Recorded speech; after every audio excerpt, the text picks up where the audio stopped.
So maybe it's your teacher who's encouraged you to start working on your strength. Or maybe you feel like you've hit a wall in your progress. If any of these sounds familiar, then cross-training may be the missing piece. I'm Rachel Fine, registered dietitian nutritionist and founder of To The Point Nutrition. A dancer's performance is a direct result of hard work and motivation. So where does food fit into this? There's a lot of myths and a ton of antiquated ideals, and I'm here to dispel those. Hi dancers, welcome back to Nutrition for Dancers with me, Rachel Fine.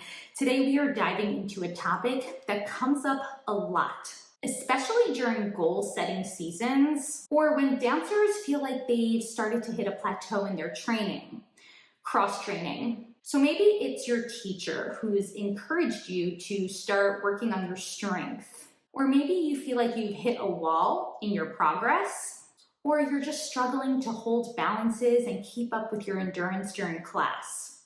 Maybe you're extremely hypermobile and flexible, but really struggling to get that leg higher in a développé. Or maybe your core just feels like it's not engaging.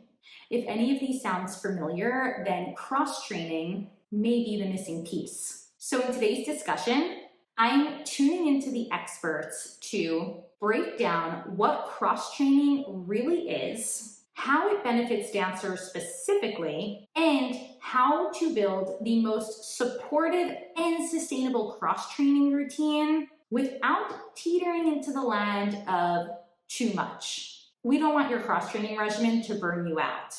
Now, as a dietitian, fitness is not my expertise. So all of the pointers that I share in today's discussion come from a roundup of incredible fitness experts that I know and love who have shared their insights on my blog. So you can uncover more. I will share those links in the show notes. But without further ado, let's get into it. Let's start with the simple definition. What is cross-training? Cross-training is a means of engaging a variety of physical activities to support your performance in your primary discipline. So for the purpose of us in this discussion, that's dance. Believe it or not, cross-training, it's used in almost every athletic profession. Runners cross-train to build strength and power.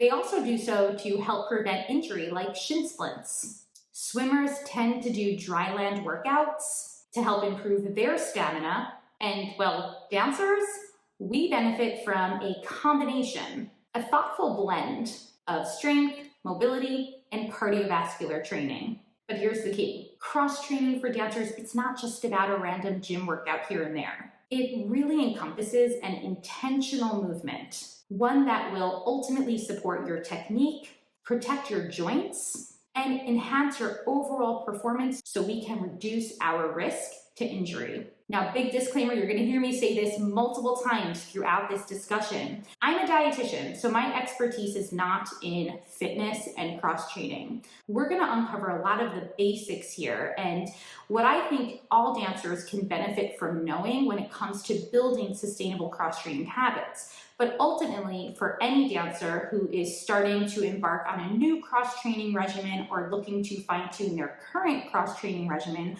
working with a certified fitness expert, an athletic trainer or physical therapist, this is going to be your best bet and highly recommended resource for really succeeding in your cross-training plan. Now let's talk about the benefits of cross-training for dancers.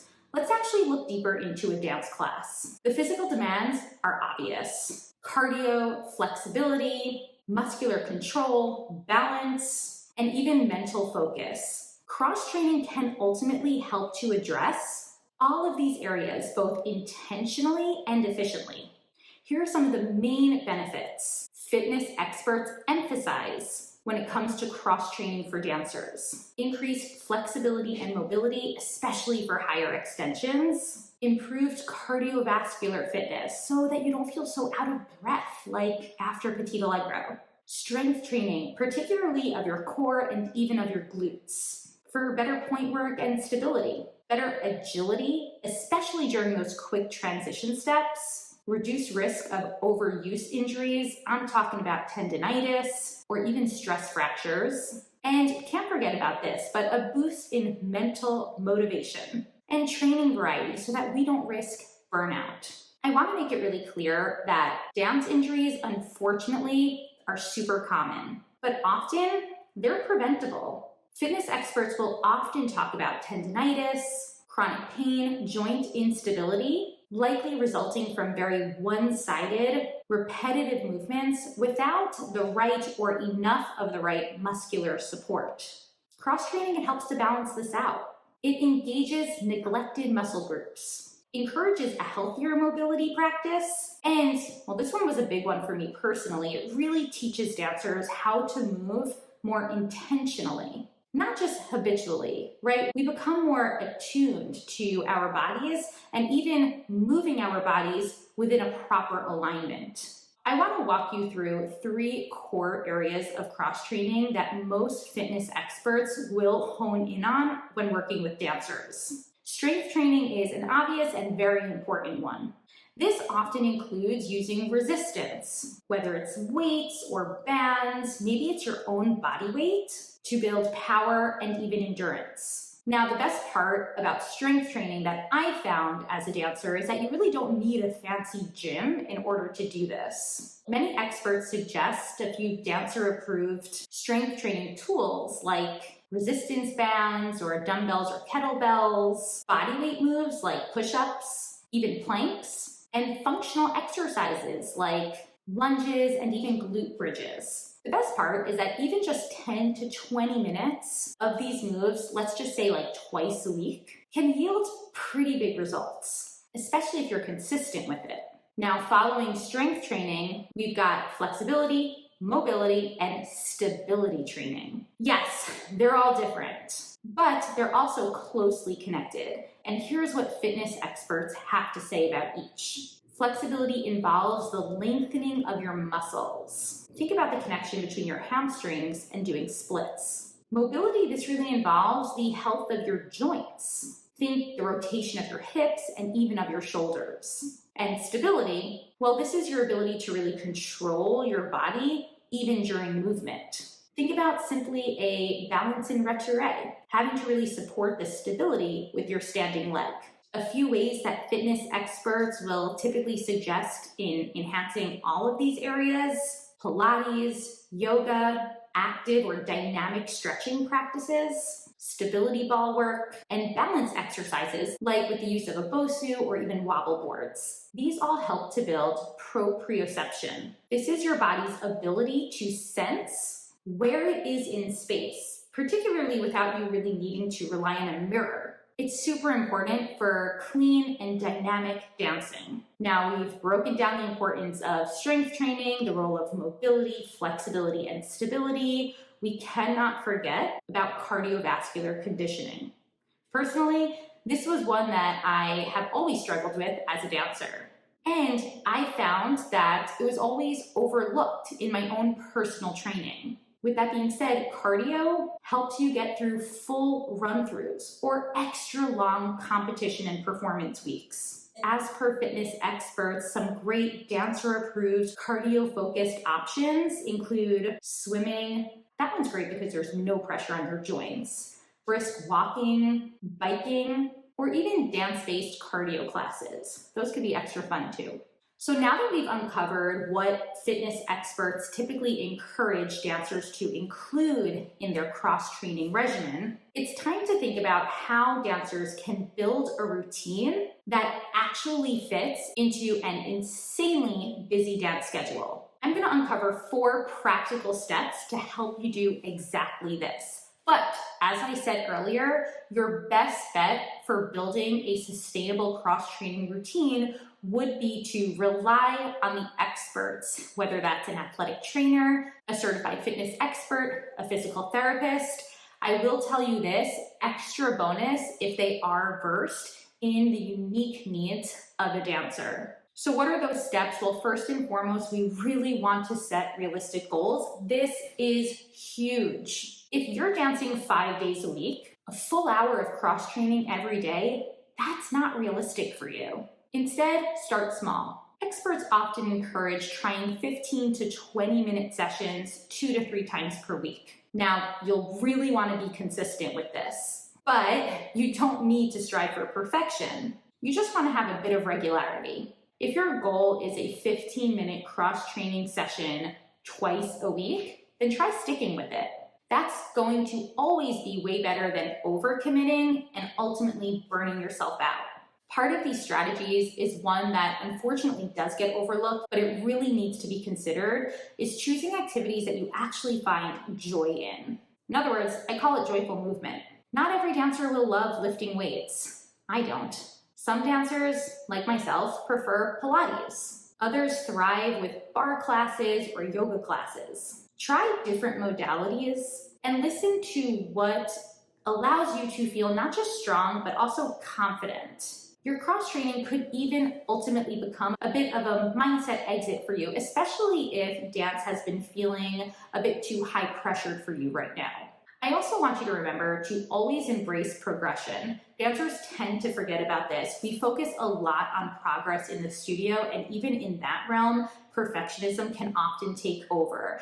But when it comes to your cross-training routine, progression is so important. We always strive for progress over perfection. So what that ultimately means is working with an expert to learn how to challenge your body, but in very smart and safe ways. I'd love to share the specific example from my blog post, planks.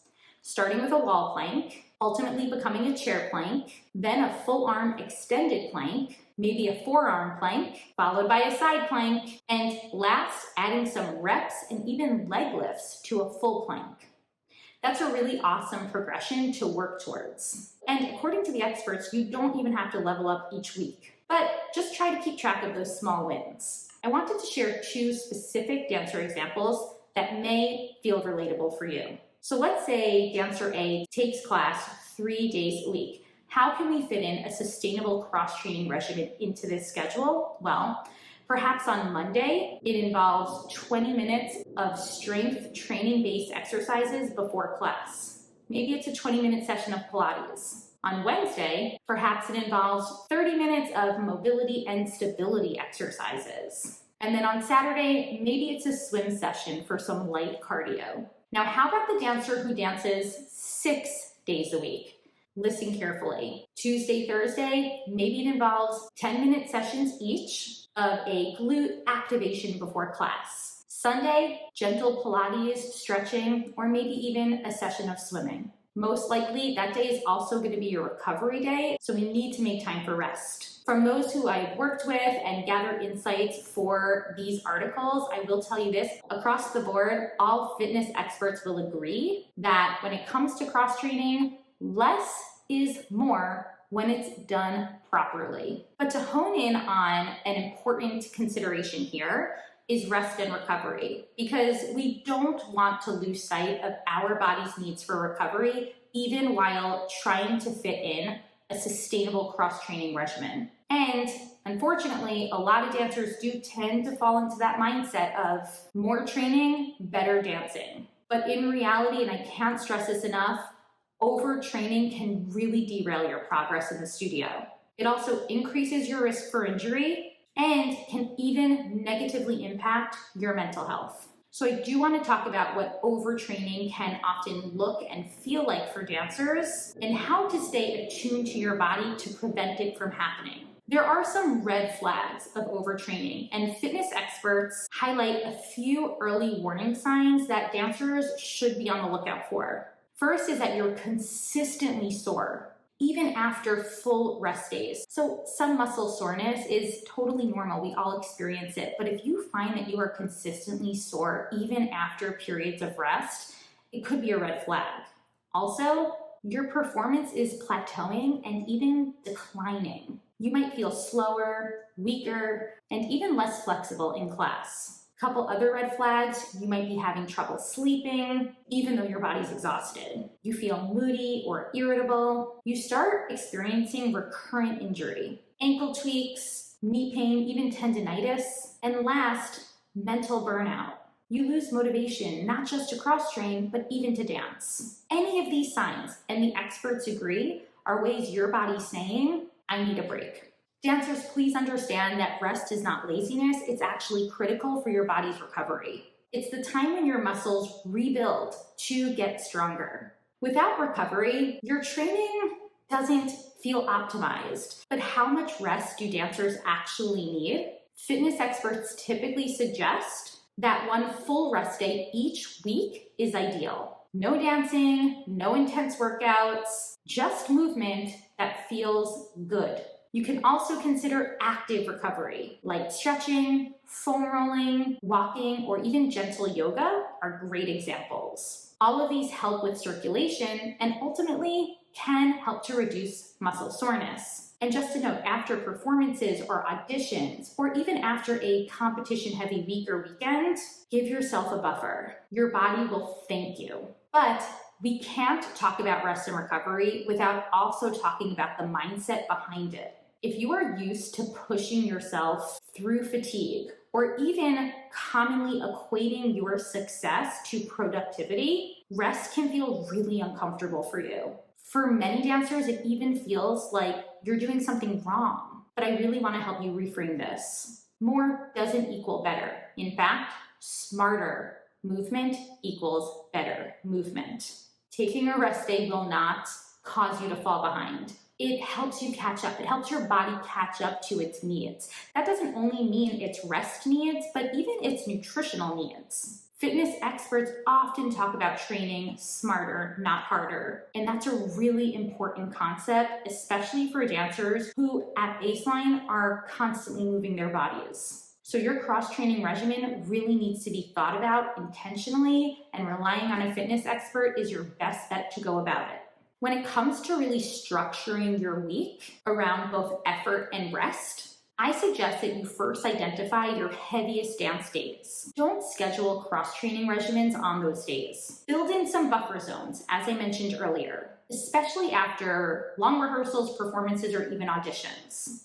Use those days to do light activity like walking, light stretching, maybe meditation, and even journaling. And if you feel emotionally drained from an intense dance schedule, it's also a sign to take a pause. Even days where you want to partake in light movement, know that it doesn't have to be intense. Even cross-training in general doesn't have to be intense. As I said earlier, many fitness experts suggest sessions of about 10 to 15 minutes being totally sufficient, whether that involves glute bridges or maybe it's core work before a class. You do not need to be drenched in sweat to have a successful cross-training session. And all of these points are incredibly important because when we think about longevity in dance, whether you're a pre-professional, a professional, or a recreational dance student, your ability to keep dancing pain-free for the years to come depends on how well you're treating your body. Rest days, adequate sleep, nutrition, hydration, all of these are pieces of the puzzle. So I want to wrap up with a few key takeaways. Grab a pen and paper if you need it.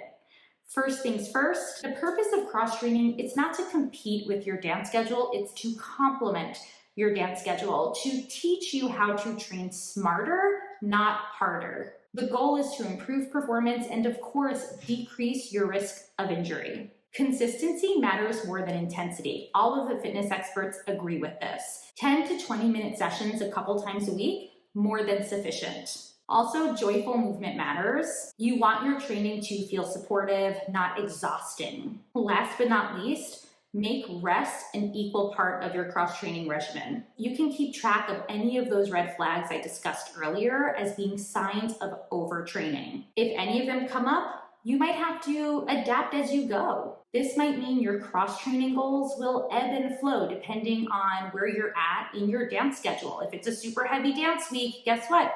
You might not be cross-training as much. If it's a super light dance week or maybe you're on layoff, that might be a really great time for you to hone into your cross-training regimen. And most importantly, always reach out when you need support.